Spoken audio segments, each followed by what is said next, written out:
If you've hit six figures in your business, but you're struggling to break through that ceiling, this video is for you. I'm about to share with you the most important thing you need to know about scaling past six figures in a business, including the biggest mistake that holds people back from doing it and how to overcome that so you can scale to multi-six or seven figures in your business without working harder and without burning out along the way. This was the exact shift that I had to make in my business to go from six figures back in 2018 to today, scaling past $500,000 a year in sales in my business without working harder. So I've actually been able to make that shift while cutting my hours back. So I'm excited to share this video. It's going to be so helpful. It's going to make the journey of scaling your business so much easier. So let's get into it. Now, when I mentor and work with six-figure business owners, what I see is a lot of common patterns. And certainly these were things that I fell into when I was making six figures in my business. Here's what I see. The overworked entrepreneur who's doing everything themselves, wearing all the hats, they've got this kind of control complex, certainly like I did when I was at six figures. I had this sense like I need to do everything myself. I really struggle to delegate and let go. And so when I was at six figures, I was doing everything. I used to joke. I used to tell people I was the janitor and the CEO in my business. and that was true. You know, I was doing everything myself. I was doing everything from creating courses to sending every email to building marketing funnels to designing thumbnails to editing videos for my channel. And I was eking out six figures, but I was also working 6 days a week. And honestly, that created a lot of tension and conflict with my partner at the time, who honestly wanted more from me because she deserved more, and I wasn't present and wasn't available for her because I was working so hard and my mind was constantly focused on the business. I was so in the weeds of everything that I was doing. And this is something that I see for pretty much every six-figure entrepreneur. The thing that got you to six figures most often is hustle, grind, and a lot of hard work. Every six-figure entrepreneur I've mentored, you know, it's like, look, you started a business from scratch, you got to six figures, you did that with a lot of hard work. You had to figure a lot of things out along the way. You had to fail and try a million different things that didn't work. And you didn't have money probably or a team to be able to help you do that. So you were in the trenches, you were doing everything yourself. You were figuring out all the hats that you needed to wear as a business owner in order to grow and in order to get those first few sales coming in the door and build something that could actually generate profit. Congratulations. That's awesome. 99% of people have not achieved what you've actually achieved in your business at this point. But the thing is, where you are today and where you've achieved and what you've gotten to will not get you to the next level. The mindset, the way of operating, the way of thinking that got you to where you are today will not work as you continue to grow and scale.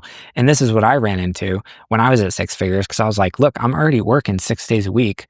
I can't work 7 days a week. Like, I'm going to have no time, space for anything else in my life. I can't work harder. I can't just add more hours.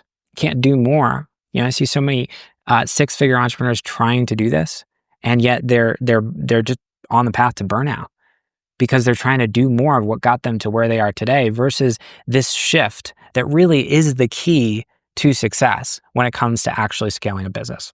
So if you feel like you've built yourself a job, you're not alone. So many entrepreneurs are in that place. How do we break through that point? Well, really what it is about what I'm about to share with you in this video, which is making this mindset shift from operator to owner. This is the key concept I want to share with you in this video. Operator to owner. This is how you scale a business without burning out. So what is the operator mindset? Well, that's the mindset you're probably in today if you're at six figures. The operator mindset is everything we just talked about. It's measuring your success by how busy you are. It's working hard instead of stepping back and working on the business. You're just working in the business all the time. You're grinding, you're doing everything yourself. It's short-term thinking generally. You know, when I was at that level in my business, it was a lot of like ground floor, short-term type of activities because I wanted to get things done faster. And I was like, look, I could go hire somebody, but it's going to take too long. Like if I just go do this myself, I could get this done. I could check it off my plate.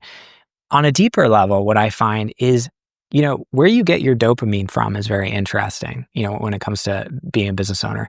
And, six-figure business owners get their dopamine from checking things off the list. Full transparency, this is something that I'm still trying and working on overcoming in the way that I operate, because there's something very satisfying about having a to-do list and being able to go in, do the things, check them off the list, versus getting your dopamine from delegating, which is a completely different mindset. And so oftentimes we have this addiction to actually getting things done. And so it drives us to feel like we need to be in the ground floor and doing all these things ourselves instead of hiring people, instead of delegating, instead of getting these things off our plate, which is actually what you need to do in order to scale and grow a business. So this is the operator mindset, very common at this six-figure level. And now when we look at the owner mindset, it's really a completely different mindset. This is what you need to scale. The owner mindset is much more focused on systems. It's much more focused on seeing your business more on this higher level perspective. When you're in a business, when you're operating in a business, you're very much on the ground floor. You're creating the content, you're doing the videos, you're doing the trainings, you're sending the emails. But the owner is much more of this higher level vantage point. And so the owner looks at things more as a set of systems. I have a mentor of mine, Scott Oldford, who talks about the six core pillars in a business. And this is a way of thinking about this.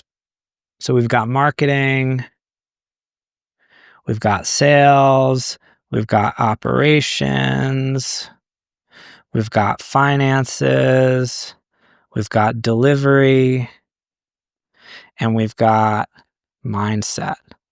And these are the six pillars of every business. Now, if you want to scale and grow your business, and this is his framework, not mine. I love this because I think it's a very simple way of looking at a business, more as this owner.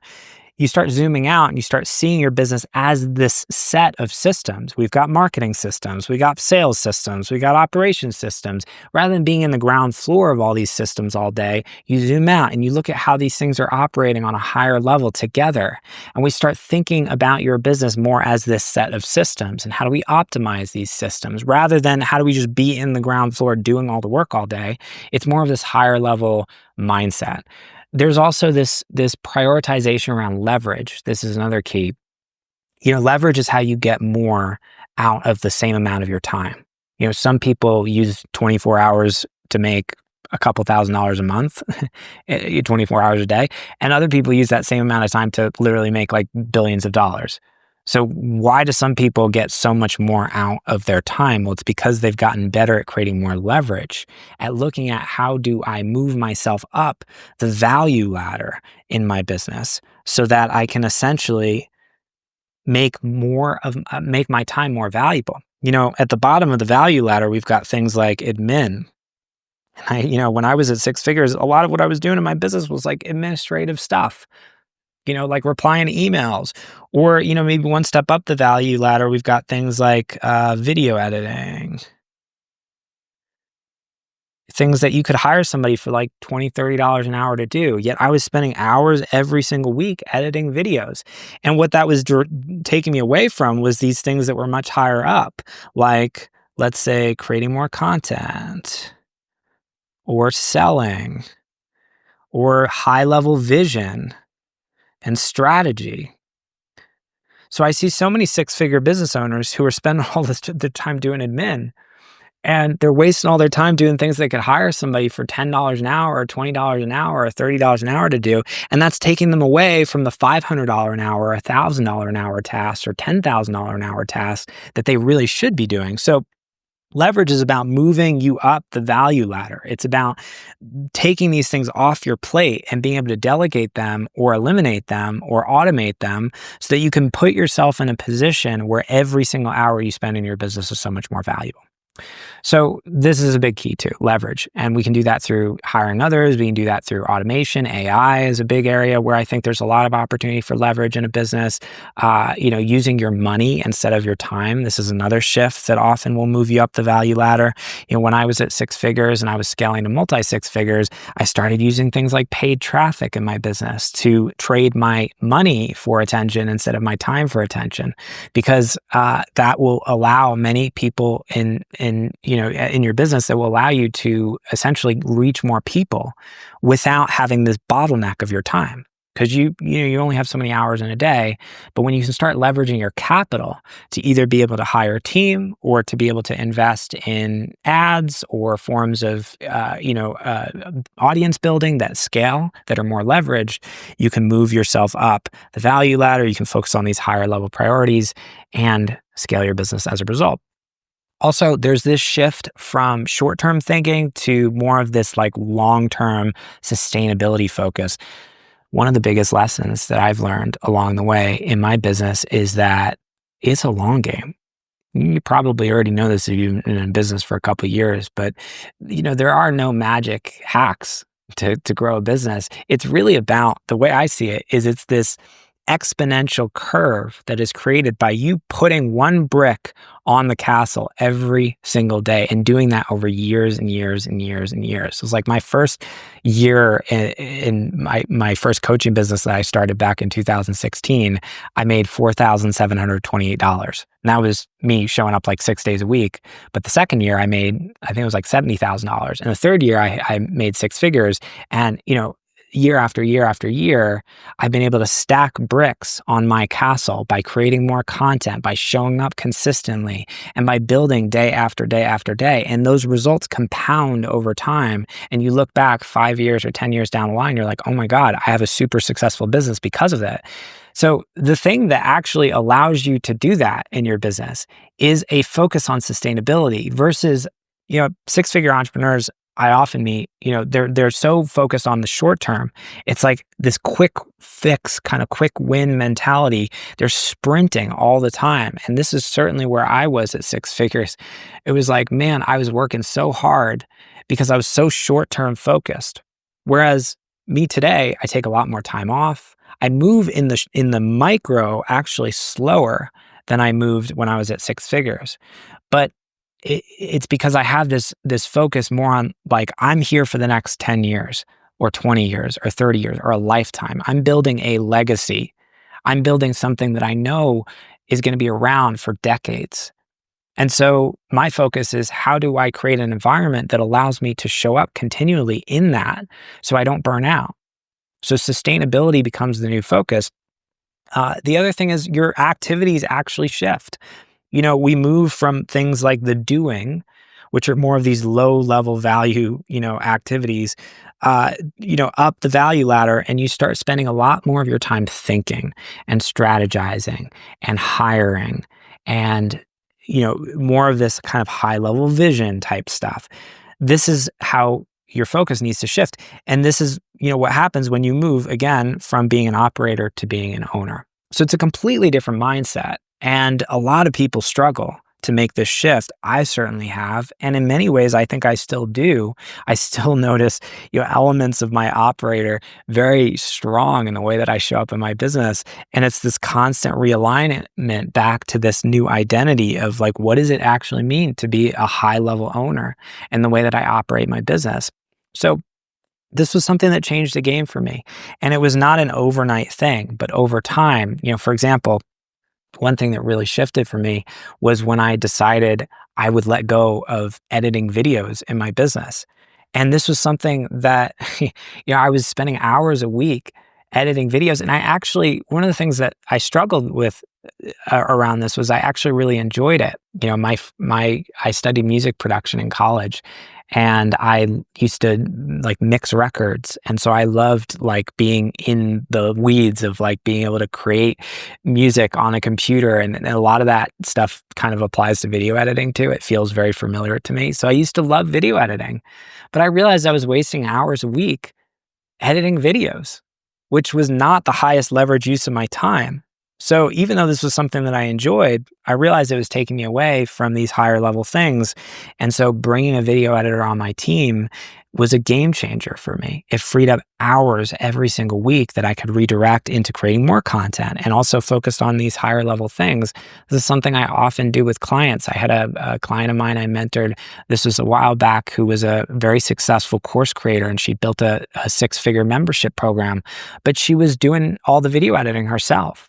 I see this so often. People editing videos. It's like, no, you should not be editing videos. If you're at six figures, get that stuff off your plate.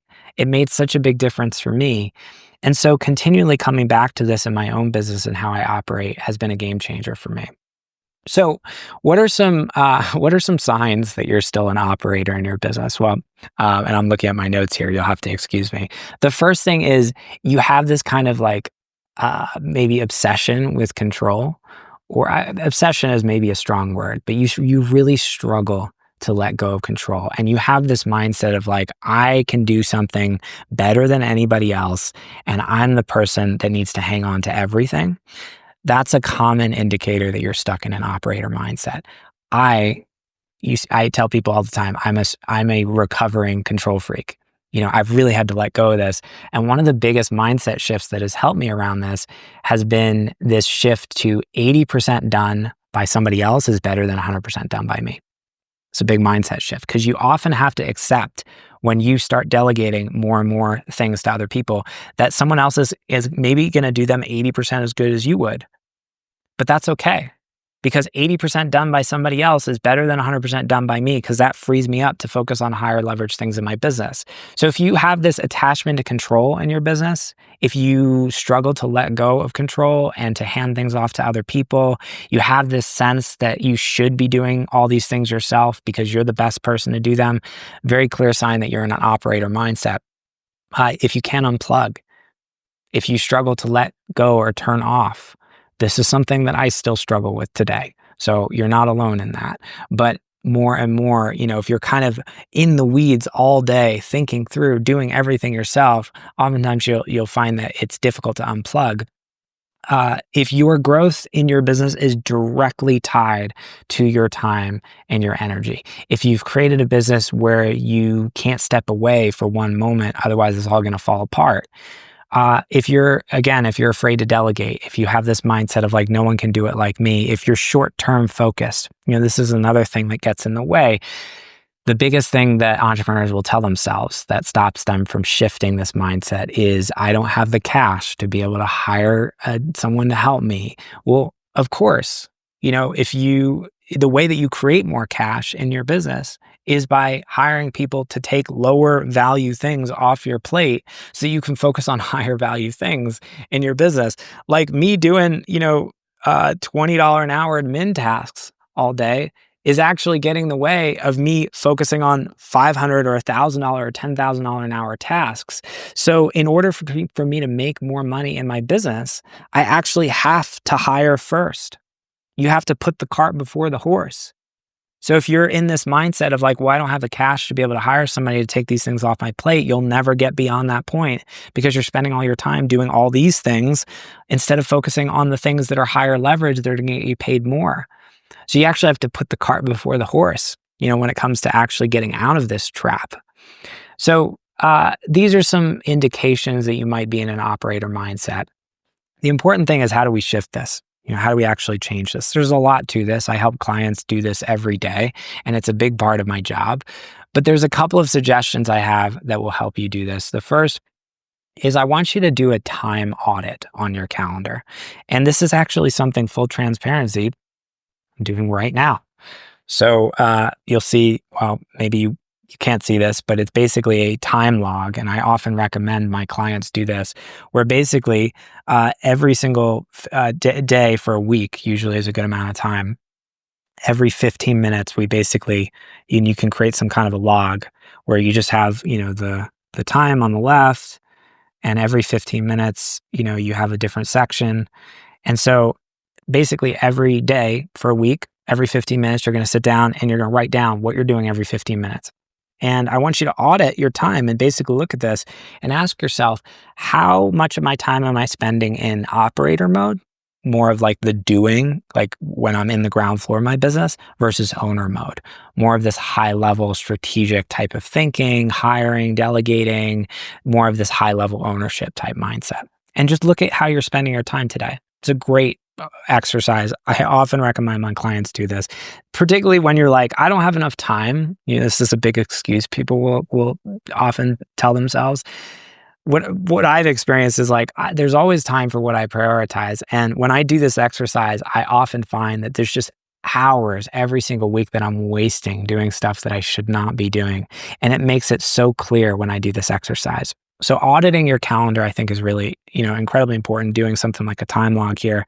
And then what you want to do is you want to go through this list of all these tasks and look at everything that you're doing. And if you had to basically hire somebody else to do it, how much would you pay someone for each of these tasks? So for example, maybe on my list, I have, editing videos.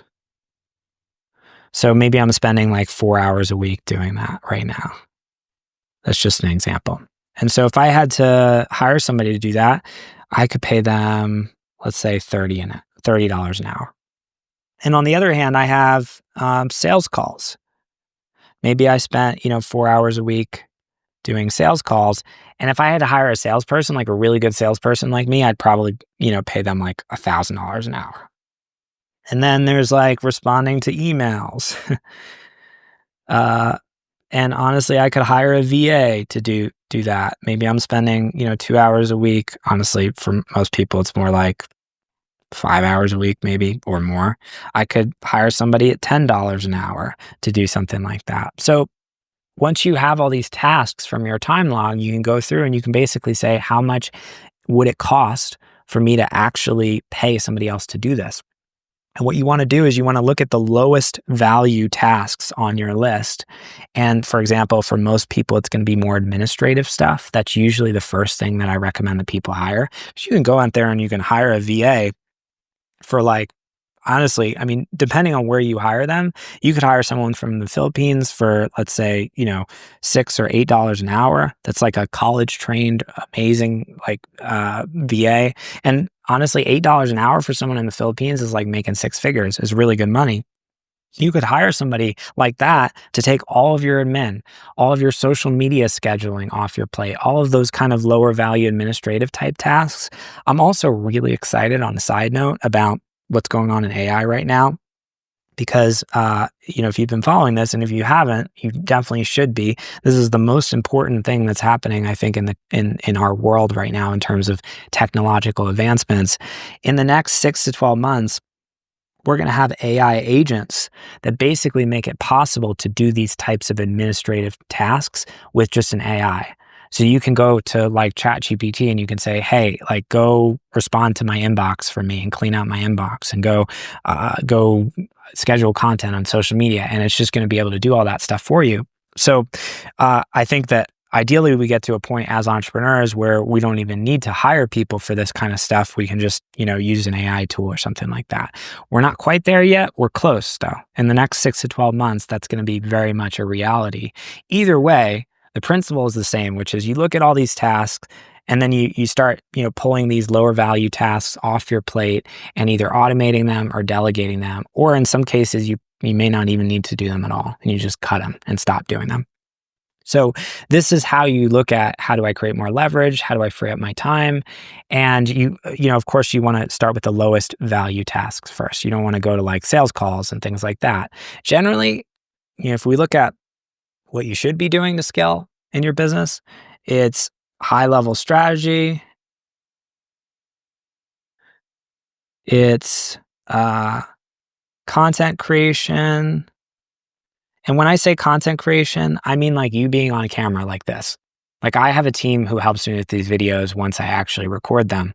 So they're going to schedule them and publish them and all of that. I'm not doing all that stuff myself, but being on camera or recording, reels or things like that, those are things that you should be doing. Or being on podcasts, things like that, where you're just like in front of the camera and then having a team to handle everything else. Sales, I think you can get to $500,000 or $1 million a year without a sales team. So you don't need a salesperson to be able to help you with that. And delivery. Delivery is one area where I think you can have people to help you here. Like I had a head of client success when I was running a large group program that really helped me with like some of the coaching calls. And then I was doing also some of the coaching calls myself. But obviously like you coaching clients and things like that, there are ways that you can create more leverage around this through running like a group program or something like that. But ideally, like these are kind of like the the things, the core pillars. And I would probably add like, hiring and managing team, to this list. These are like the things that I would be focused on. I mean, these are the things that I focus on today as someone who's making, $500,000 a year in revenue. These are the areas that I focus on, and I have team to be able to help me with all of those other pieces, so I'm not in the weeds in my business as much as I used to be. So this is where I would be focused. And then ultimately, I think the key here is, and I'm just looking at my notes again, we want to do this and we want to make these shifts in terms of hiring before you have, I mean, there's a balance here. You obviously don't want to put yourself in a cash flow crunch where it's gonna create issues in your business. But I would say if you have, let's say, like 3 months of someone's salary in the bank to be able to hire somebody, I would go out there and I would do it. And you can start really easy. Like, this does not have to cost a bunch of money to start. I would say the first hire that most people make in their business is a general VA, which is like an all hands on deck type person, more of like a generalist who's going to help you with more of the back end admin type stuff. You might have that person already in your business. So that's usually where I see people start. Then we move on to things like video editing and, folks who are going to help you with more of like the content creation side of things. Then we move up to like delivery and things like that. Maybe like a head of client success or someone like that who can help you more from a scaling perspective. So those are some areas that I see people hire first. But I would say, the biggest mistake people make is they tell themselves, again, the story of, I can't hire because I don't have the cash flow. I'm not making enough money to be able to support this hire. And the mindset shift here is you're going to make more money by getting lower level things off your plate. So you need to put the cart before the horse. And if you have a couple of months expenses to be able to cover someone's salary, I would go out there and I would do it so you can free up time. And then that's how you're going to create more income in the business, which is going to help you scale. So that's the overall mindset with this. And ultimately, going back to the whole point of this video, like if there's one thing you take away from this, it's in order to scale your business, you got to shift from an operator mindset to an owner mindset. This is the number one mistake that holds people back from scaling, is they just get stuck in that operator mindset and they create a bottleneck in their business. They become the bottleneck. And it's really hard to scale if you are at that position because you can't work harder. At a certain point, you're just going to burn out. So success is about shifting from being an operator to being an owner, using some of these tools that we talked about in this video today. I would start with the time log. I think that's an easy thing for you to do. And I do it all the time. It's a regular thing in my business today because this works at every level of business. It's going to help you create more leverage around your time so that you can scale. And if you take 1, 2, 3 things away from this video, apply them, you're going to be so much more successful. It's going to help you grow without burning out while reclaiming your freedom so you can make more while working less. That's what I want for you. So I hope this was helpful. Now, if you want to dive deeper and uncover some more of the blocks that often hold people back from scaling a business, as well as how to overcome them, I put together a brand new video that walks through the 6 ways to scale any business. This dives deeper on a lot of the mindset shifts, as well as more of like the tactical, practical, actionable strategies that you need in order to scale and grow. So go check that out. Links on the screen. You can tap that and go watch the video. I hope to see you there. It's an awesome video as well. And thanks for watching, and I will see you in the next video. Take care.